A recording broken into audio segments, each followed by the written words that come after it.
Welcome, film fanatics, to Unsung Stars of Cinema, the show dedicated to shining a much-deserved spotlight on the talents who, despite their memorable performances, often remain just outside the brightest glow of Hollywood's fame. Today, we're stepping into the ring, and onto the silver screen, to explore the incredible dual career of a man of imposing stature and undeniable presence, Jack O'Halloran. Born on April 8, 1943, in Philadelphia, Pennsylvania, Jack O'Halloran's early life had a unique backstory. While raised by his mother, Mary, and stepfather, Peter Paul Patrick O'Halloran, Jack himself, in his book Family Legacy, claimed to be the illegitimate son of notorious mafia hitman and crime boss, Albert Anastasia. This intriguing revelation adds another layer to the mystique of a man who would go on to command attention in more ways than one. He spent his formative years in Runnymede, New Jersey, attending Triton Regional High School. Before he ever graced a film set, Jack O'Halloran made his name, or rather, his fists, do the talking. Standing at an imposing 6 feet 6 inches tall with an 83-inch reach, he entered the demanding world of professional boxing as a heavyweight. Fighting under the moniker Irish Jack O'Halloran, out of Boston, he began his career in 1966. O'Halloran's boxing record speaks volumes about his talent and resilience. He was undefeated in his first 16 professional fights, a remarkable start for any boxer. His career total saw him compete in 57 professional matches, accumulating an impressive record of 34 wins, 21 losses, and 2 draws, with 17 of his victories coming by knockout. During this time, he faced some formidable opponents, including former title contenders Cleveland Williams and Manuel Ramos. He also bested Danny McLinden, a British and Commonwealth heavyweight champion and Olympic bronze medalist. However, O'Halloran's journey to the top tier of heavyweight boxing wasn't without its challenges. His losses included bouts against tough contenders like Joe Roman, Joe Bugner, and Ron Lyle. Crucially, he also faced 2 future heavyweight champions, George Foreman and Ken Norton. In 1973, O'Halloran was on the cusp of a dream match against none other than Muhammad Ali, a fight that would have been a career-defining moment. Tragically, this opportunity slipped away when he was knocked out by Jimmy Somerville. Although O'Halloran would later avenge that loss with a knockout victory in a rematch against Somerville, his chances of fighting Ali were gone, and he never again reached the serious contender status in the heavyweight division. Despite this, his significant contributions to the sport were recognized when the California Boxing Hall of Fame inducted him into their 2009 class. Retiring from boxing in 1974, Jack O'Halloran pivoted to an entirely different arena, acting. And his transition was immediate and impactful.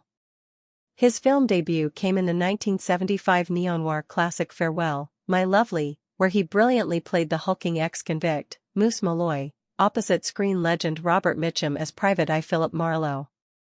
This role perfectly utilized his imposing physique and quiet intensity.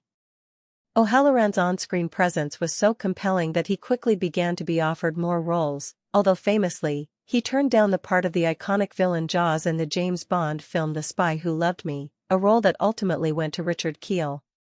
His knack for playing tough henchmen led to his most iconic and widely recognized role, Non in Richard Donner's 1978 cinematic landmark, Superman, and its equally anticipated sequel, Superman 2 in 1980.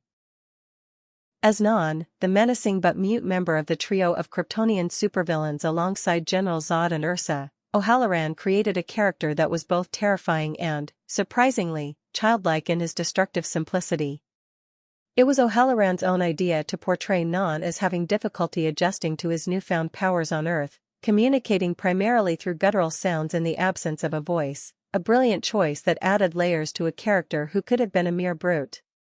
O'Halloran was a vocal critic of the producers, Alexander and Ilya Sawkind, for their handling of the Superman franchise, particularly their controversial decision to fire director Richard Donner.